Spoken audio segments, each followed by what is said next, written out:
All right. Well, let's get started. As I was saying, it's more procedural today and just a conversation. So please feel free to join in as you can, because I'm just going to kind of talk about the things that we want to do around closing. It's when we get that signed contract, the effective day, we start on the journey, the road trip of getting to closing, right?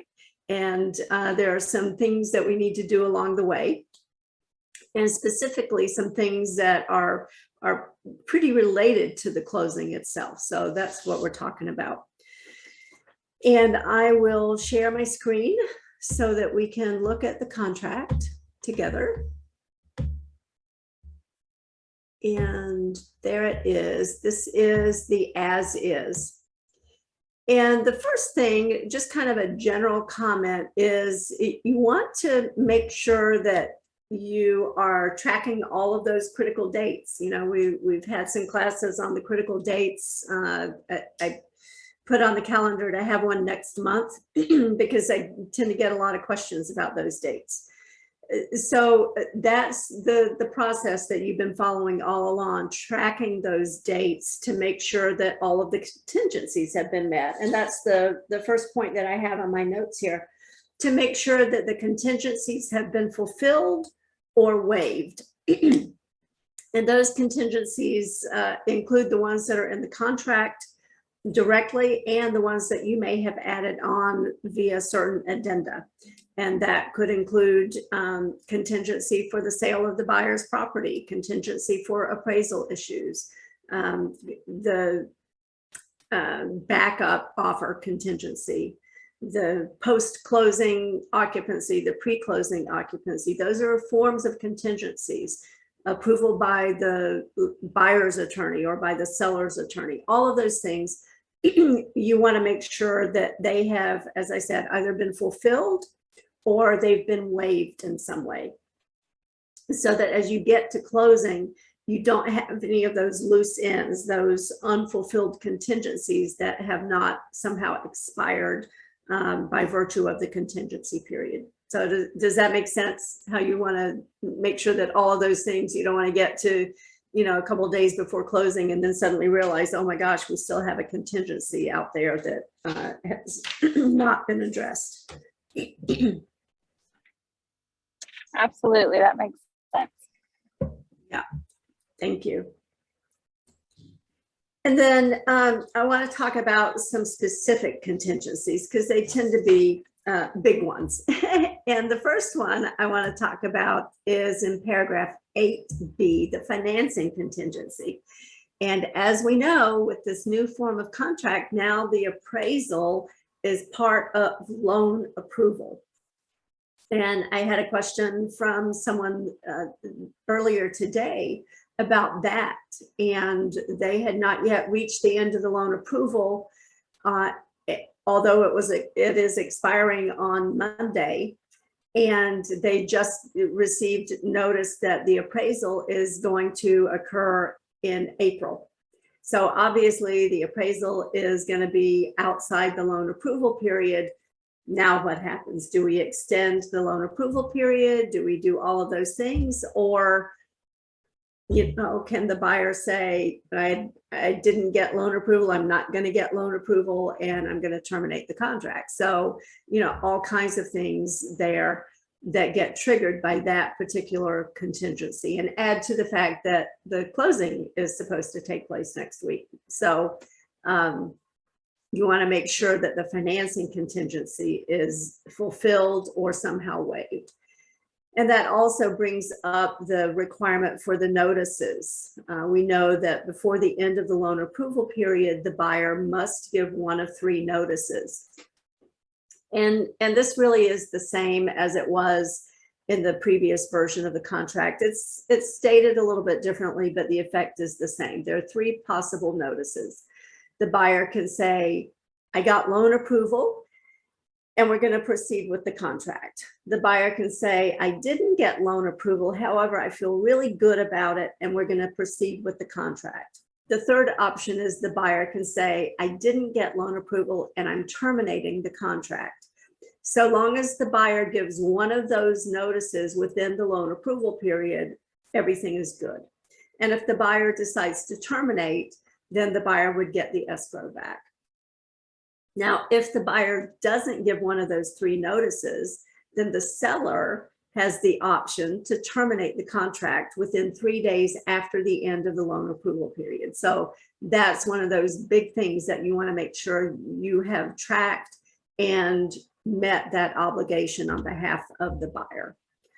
Because as we know, sellers do use that provision, and suddenly, you could be days before closing and the seller has terminated the contract, as they are allowed to do under paragraph 8. And that typically ends up being right before closing, right? Because you want to time your loan approval period to end within a very short time period before closing, and sometimes even on the closing date, right? And of course, that is going to bring up the issue of closing disclosures. And is there adequate time for the lender to approve the loan, issue the closing disclosures within the 3 business day time period that's required by CFPB guidelines? So those are all things that you want to be tracking to make sure the time periods are going to make sense in terms of what must happen in the lead up to closing. Any questions about that? Yes, Sally, can you repeat that? About the closing disclosures? Yes, and the timing and, Yes. and all that. Yeah. I have the same question.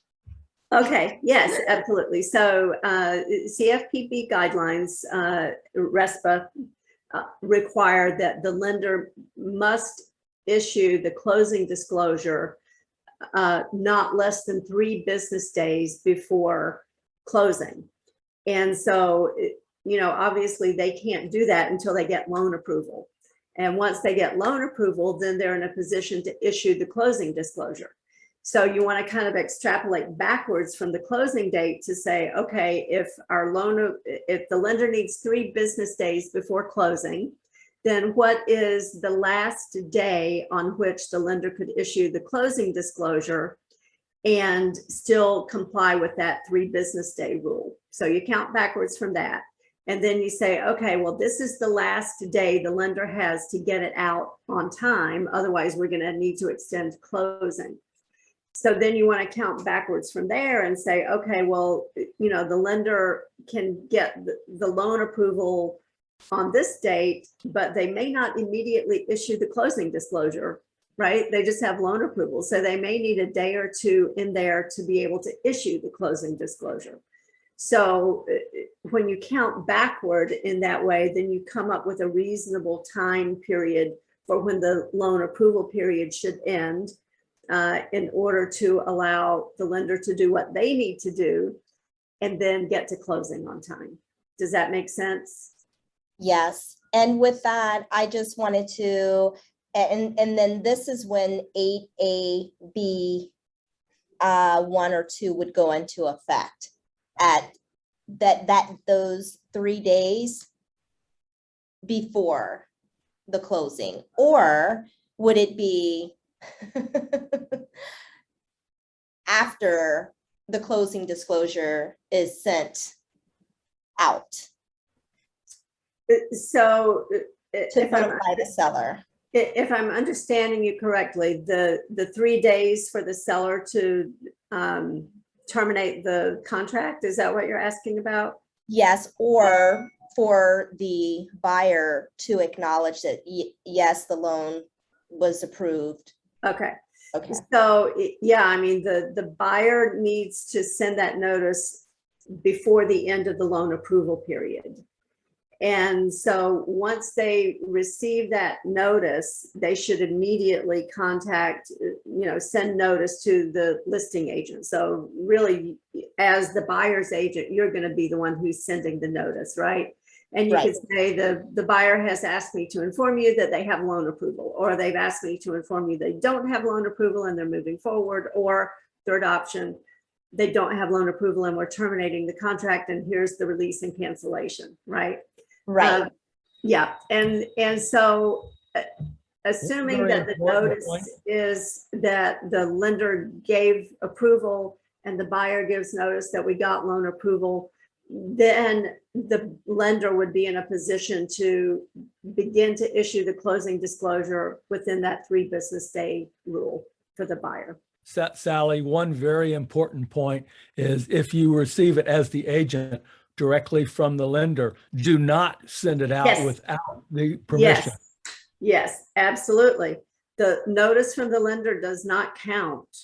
It must be, and we've had this question come up, and we've gone to Florida Realtors hotline for guidance, and the answer is the notice must come from the buyer. Yeah, good point. Notice from the lender is not going to count.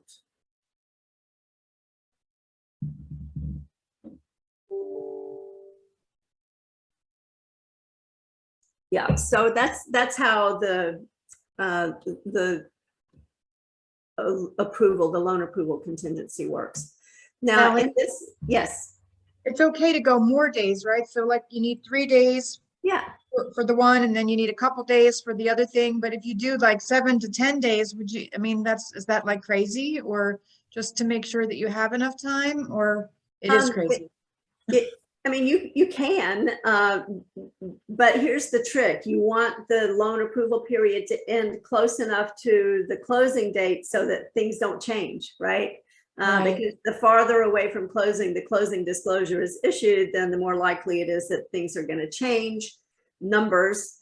And if they change within a certain guideline, then the lender needs to reissue. And then you have Okay. another 3. Yeah. So Okay. and- Is there like a good amount of time? Like, is there a preferred amount of time?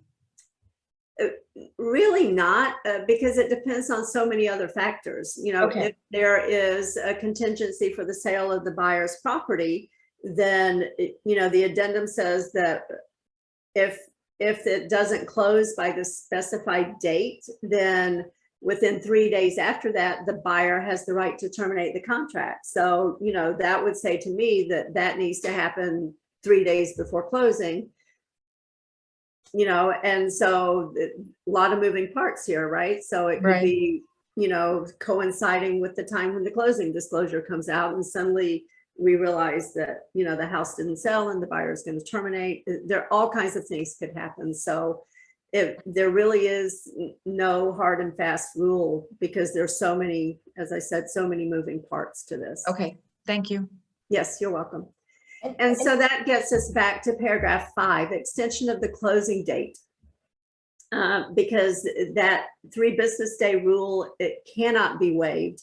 The buyer cannot waive it and say, oh, it's okay if you only got it to me the day before. No, it doesn't work that way. And so paragraph 5A addresses that if for some reason the lender is not able to issue the closing disclosure within that 3 business day time period that's required, then we have an automatic extension of the closing date up to 7 days. And it says that right there at lines 59 and 60.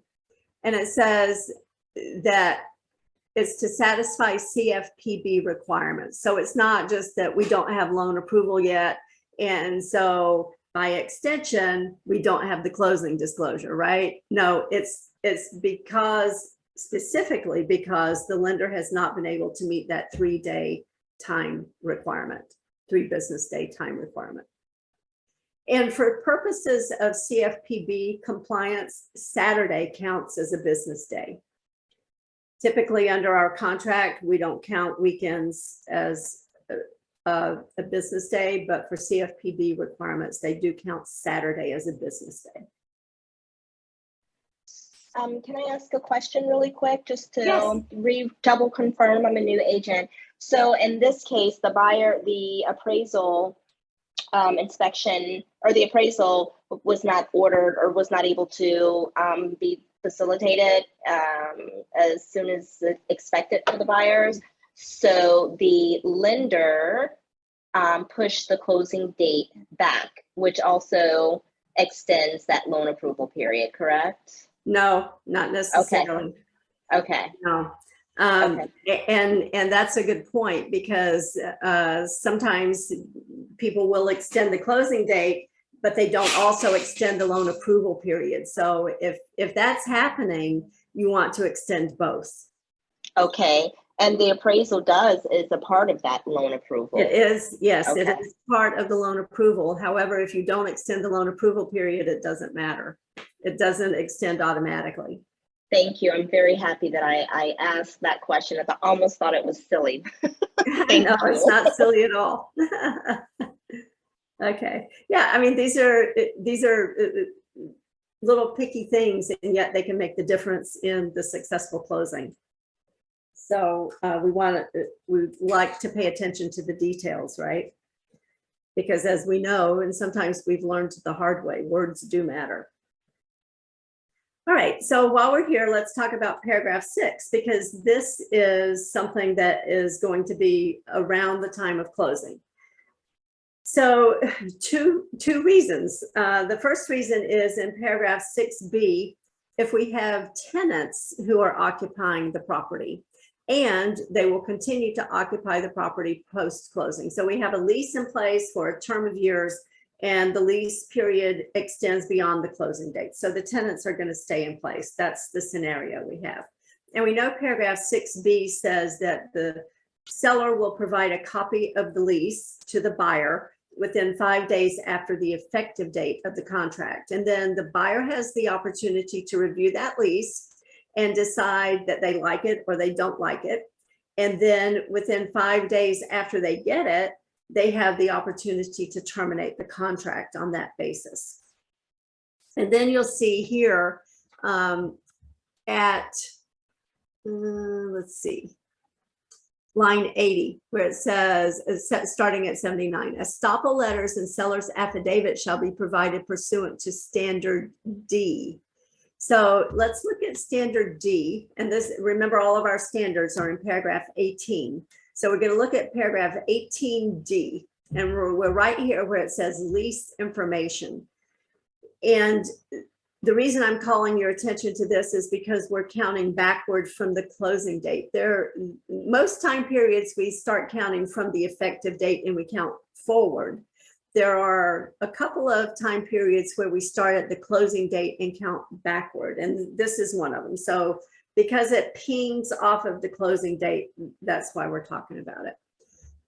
It says at least 10 days prior to closing, and this is when we have the tenants in place, right? Then the seller is going to provide estoppel letters from the tenants or the occupants of the property. And the estoppel letter is just like that snapshot view of the financial situation regarding the lease. You know, here's the amount of rent, here's the amount of security deposit, advance rent, pet deposit, late fees, whatever it is, that snapshot view of everything having to do with the lease. And if they're not able to provide that, then they will provide a seller affidavit setting out that same type of information. If they provide the seller affidavit, the buyer has the opportunity to review all of, the buyer has the opportunity to contact the tenants to verify the information.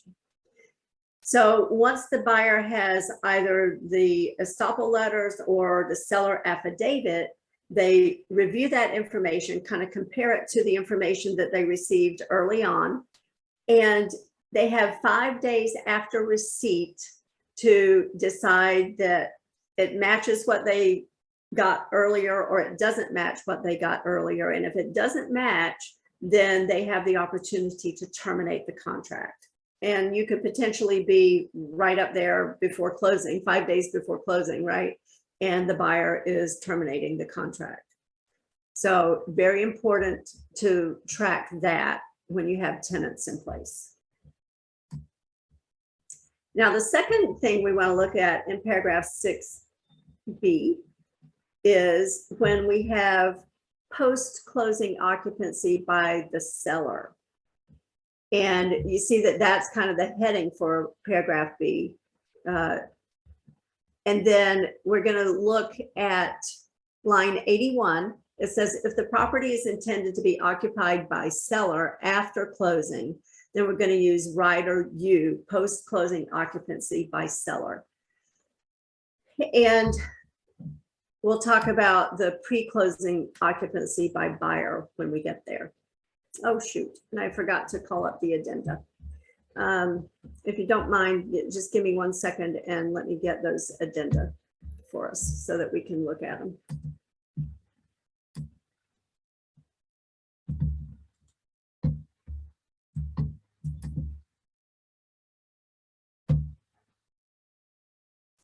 Okay, can everyone see that?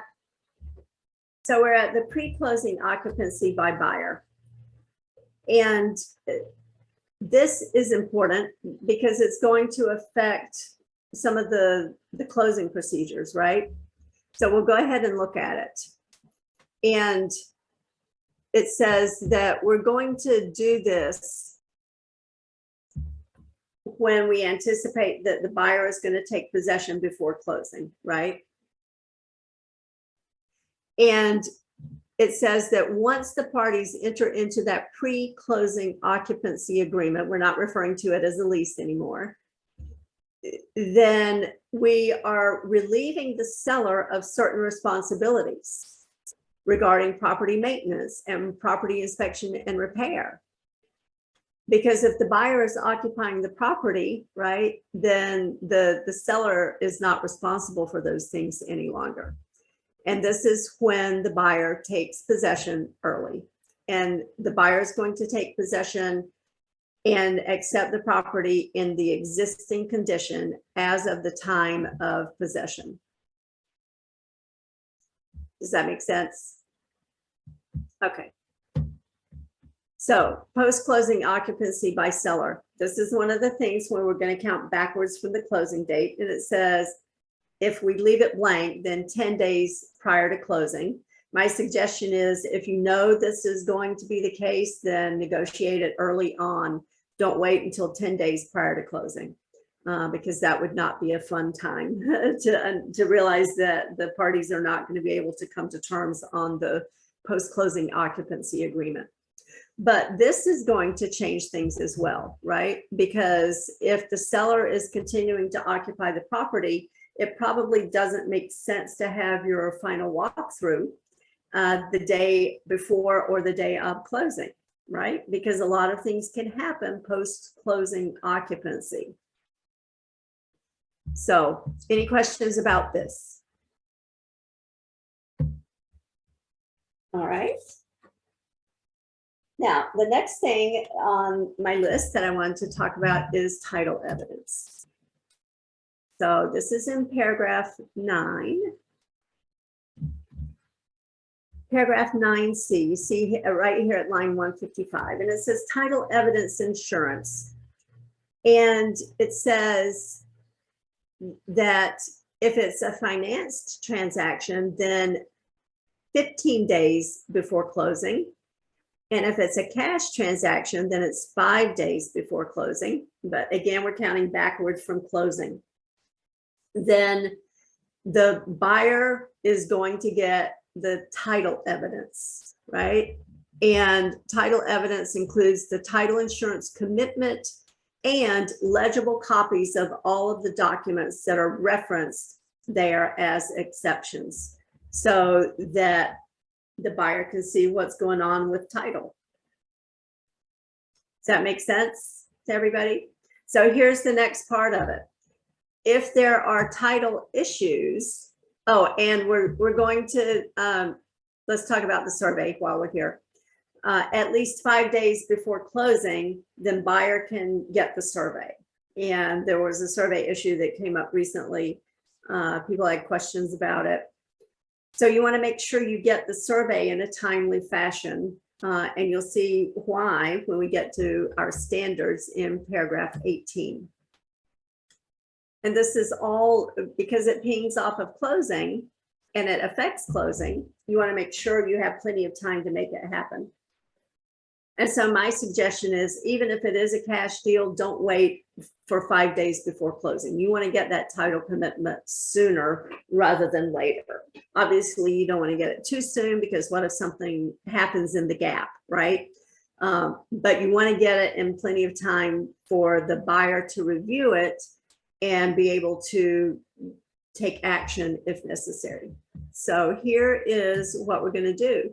In paragraph 18A on title, in paragraph Roman numeral 2, II, right? Title examination.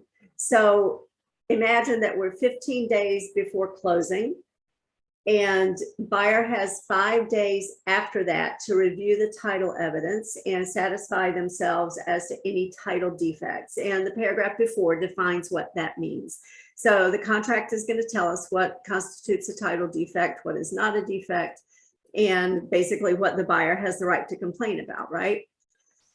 So the buyer is going to give notice to the seller about any title defects.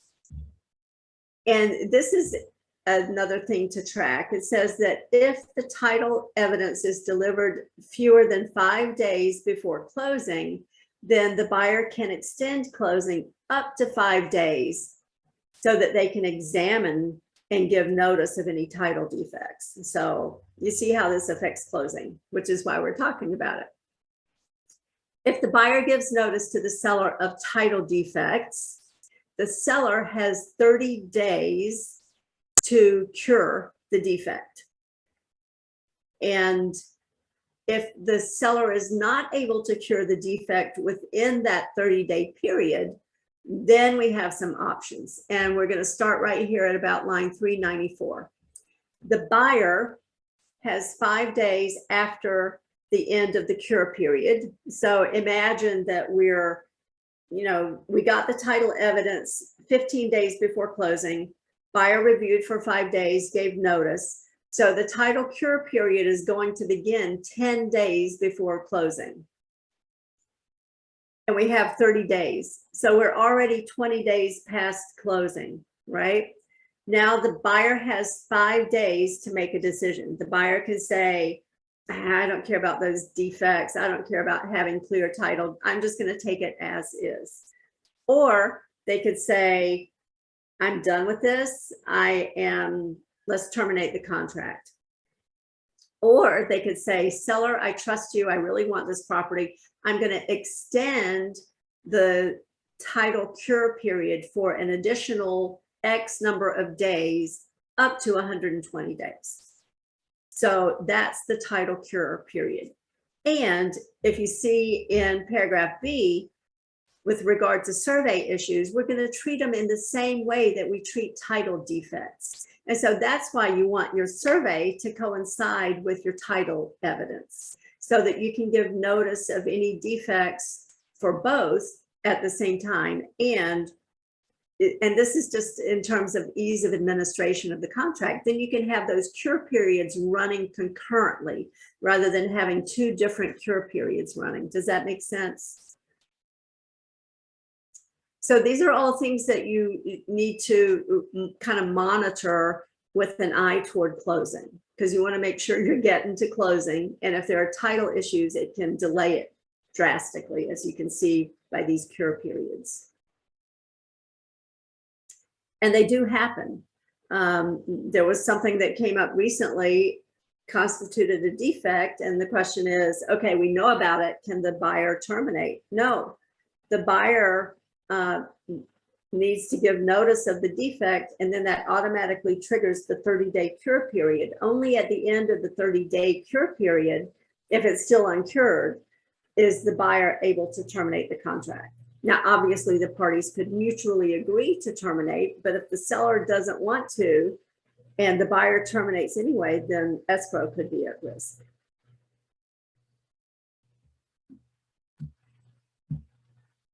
When you get the title evidence, you want to review it yourself. Not asking you to be a title expert, not asking you to recommend what should be done or not done to cure title if there are issues, or even give an opinion on whether there is an issue. However, you want to be aware of it, right? So that you can guide the buyer If they need to speak to some other professional, a title lawyer, another title company, to get an opinion on, hey, is this something that should be addressed? Is it not something that should be addressed? You don't want to give them those opinions, and yet you want to be aware of it to help guide them. Does that make sense? Okay. Now, we've already talked about this a little bit. This is our walkthrough, and we're going to look at paragraph 12, B, right here. Let me move the page up a little bit. The walkthrough, inspection, or re-inspection. And we talked about this with regard to the post-closing occupancy by seller and how, things can change. And so it doesn't really make sense to do this on the day before or the day of closing when you have the seller occupying the property. But here's what the contract says. The day prior to closing or on the closing date before the time of closing, then the buyer or the buyer's representative can perform a walkthrough and follow-up walkthrough if necessary to inspect the property. And here's what they're inspecting for. Confirm that all items of personal property are on the property and verify that the seller has maintained the property as required by the as-is maintenance requirement and any other contractual obligations. So if part of the contract was the seller is going to repair a certain item, then that would be part of the walkthrough inspection. Now, we get a fair amount of questions about, is it okay if I do the walkthrough? And I think Murray has put out some really good guidance on how to do it, if you must. First of all, don't do it, because what if something is missed, right? And you don't want to be in that position. However, the reality is sometimes buyers are not here available to do the walkthrough for themselves. And so the method of doing that would be video call, Zoom, FaceTime, WhatsApp, whatever method you choose. And the buyer instructs you very specifically on what to do. And to the point of, if you want me to open this closet door, tell me, but you're not volunteering. If you want me to open up the refrigerator door or the oven or the kitchen cabinets, you tell me and I'll do it. But you're not leading the way in directing how the inspection should happen. So all part of the closing, right? And we can certainly facilitate it, but we don't do it for them.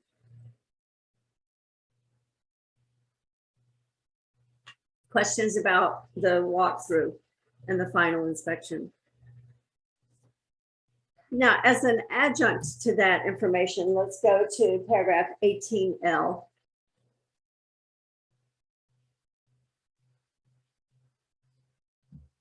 Access to property to conduct appraisals, inspections, and walkthrough.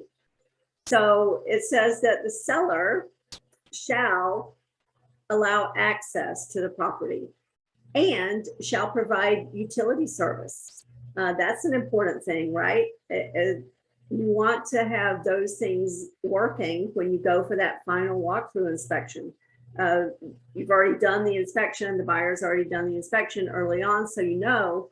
However, what if part of the transaction was that the seller was going to provide a new refrigerator? That happens sometimes, or a new dishwasher, or something else that wasn't installed at the time of the initial inspection, and you need to be able to make sure that that's working. So they need utility services, and sometimes that's an issue because the sellers have moved and they shut off utilities. Upon reasonable request, though, and that's reasonable, right? The seller needs to provide those utility services. Otherwise, the walkthrough inspection is not meaningful. And it specifically says for the walkthrough or follow-up walkthrough prior to closing.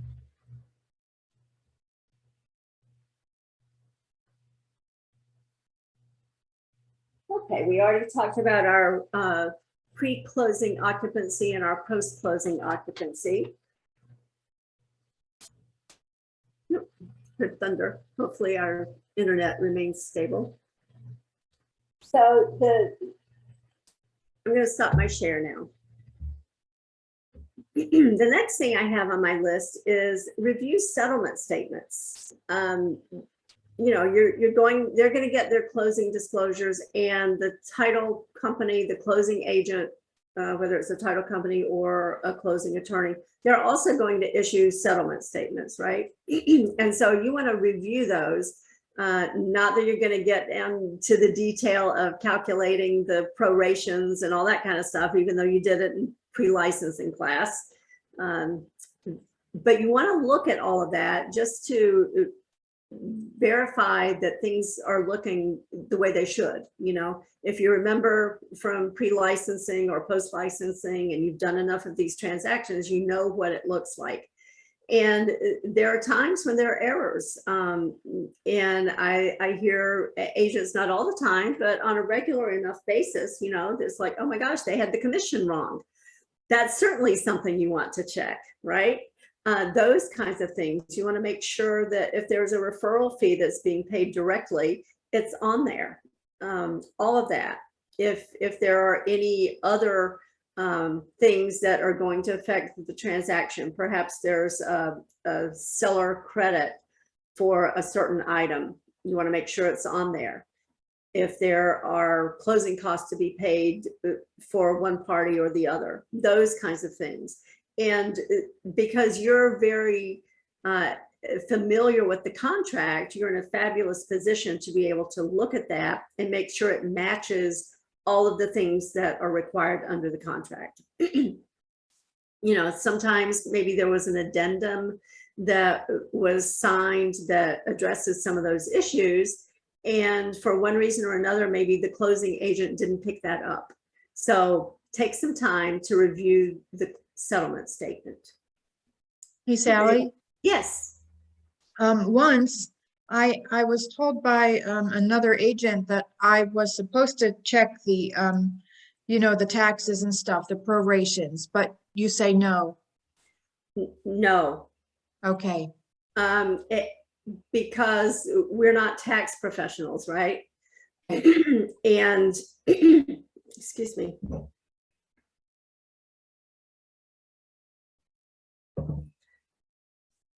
So were you being advised that you should make the actual calculations for the prorations?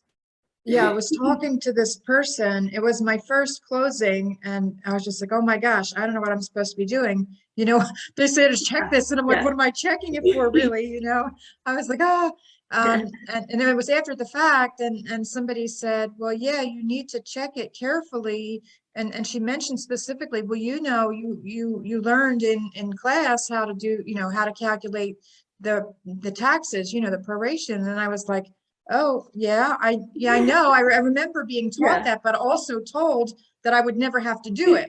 So yes. And that's what I tell people when I teach the class. You're learning it now, and you need to learn it for the exam. Don't ever do it again, because we're not tax professionals, right? And I feel very confident in leaving it to tax professionals to do, because they're the ones who do it all the time. And I teach it, and I would not do it. I would not check it on a settlement statement.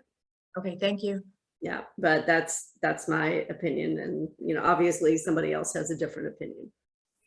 Yeah, I think, the main purpose from our perspective, I think, is to review it in terms of compliance with the contract and all the provisions of the contract, to make sure that everything is reflected as it should be. Okay, thank you. Yes, you're welcome. And the last thing I have on the list is, once the closing takes place, your relationship with that party has ended. Our real estate licenses allow us to represent clients and customers for purposes of real estate activity. And if you remember from your pre-licensing class, those activities are a bar sale. That's the memory device, right? And so once the transaction closes, then that relationship has ended and we're no longer authorized to represent them. If we represent them post-closing, then we're really acting like attorneys, and that could be unauthorized practice of law, which you don't want to do. And how many people have gotten a call from a seller or a buyer after closing saying, this happened, now fix it, right? Because you're the first person they're going to call probably. And as helpful as we want to be, we can't help at that point. So Murray has fabulous scripts. We share it with people. The gist of it is, gosh, sorry that happened, and I can't help you. If I were to help you at this point, I would likely jeopardize your legal rights with regard to this matter, and I could potentially be practicing law without a license. And, you know, if you want to take the extra step, I'm happy to suggest the professional you need to speak with, you know, and maybe that's a lawyer, or maybe that's some other professional that can help them with whatever the issue is. But we really can't help or become involved in the transaction again after it closes. It's just taking on additional liability and possibly a felony. All right, well, those are the notes. Excuse me. Those are the notes I had made for things to talk about. And I see that we're kind of early. Is there anything anybody would like to talk about in that regard, or anything else?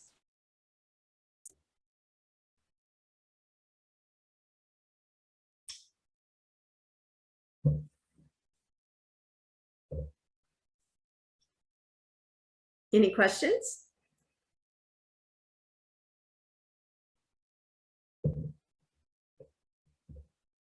You're just too good, Sallie. Thank you. That must be it. Thank you. Bye.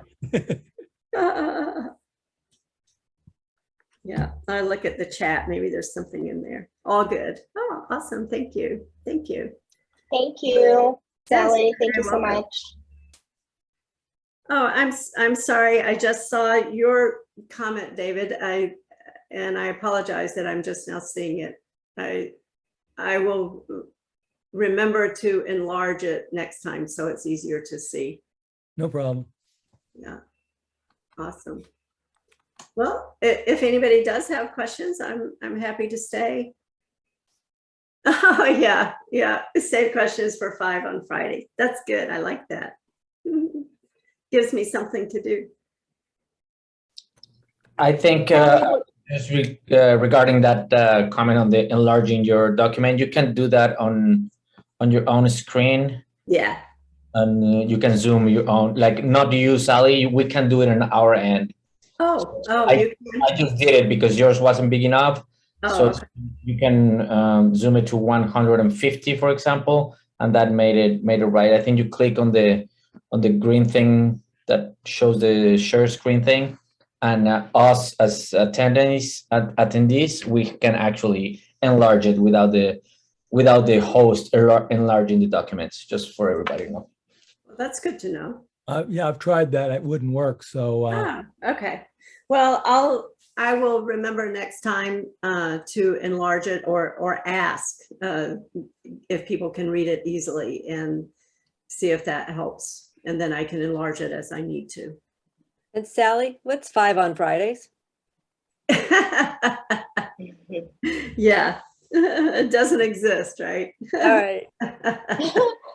Sallie, is this meeting supposed to, like, are you filling in for Murray's broker meeting, or is this just totally separate? No, he and I take turns teaching. So, you know, sometimes we might teach twice in a row, but typically we try to alternate. so that you don't get Okay. tired of one or the other of us. So this is the 2 o'clock Wednesday brokers Yeah. forum. Yeah.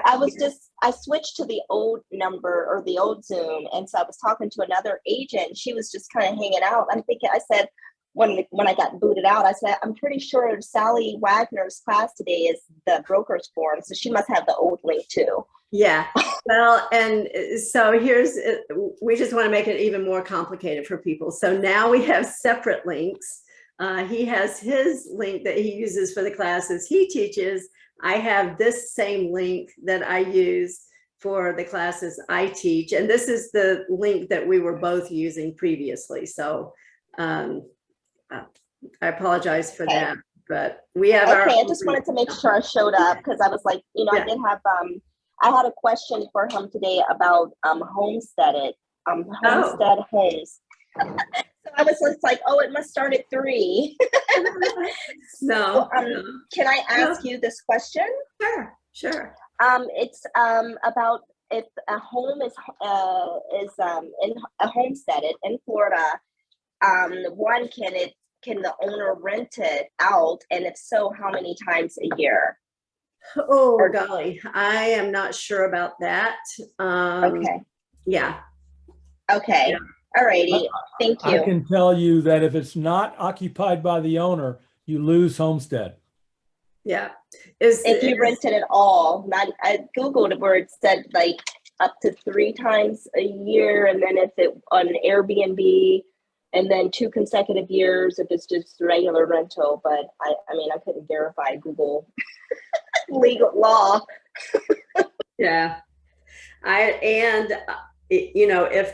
If the buyer or potential buyer has a question about that, they should contact the county tax authorities directly to get their take on it, because ultimately it's going to be up to the county to approve it or disapprove it. And Okay, that makes sense. Yeah. yeah, Thank you. Okay, Yes. thank you. Have a Yes. great day. yes, you're welcome. Yeah. Homestead is tricky because it does need to be owner occupied. And there are specific rules for that. There are specific rules for capital gains and all that kind of stuff, and they're totally different. Federal versus state and county. Thanks. Awesome. Any other questions?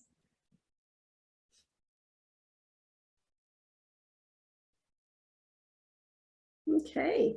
Well, I appreciate everybody hopping in and joining me on this rainy day, or at least it's raining where I am. Hopefully it'll clear up. Be nice to see the blue skies and sunshine again. All right. Well, thank you, everybody. I'll post it as soon as it converts, and I can, it's kind of a process because Zoom needs to convert it, and then I need to upload it to my drive, and the drive needs to convert it. So it's not an instantaneous thing, but I will monitor and post as quickly as I can. All right. Thank you. Thank you. Have a good day. Thanks, you too. Bye, everybody.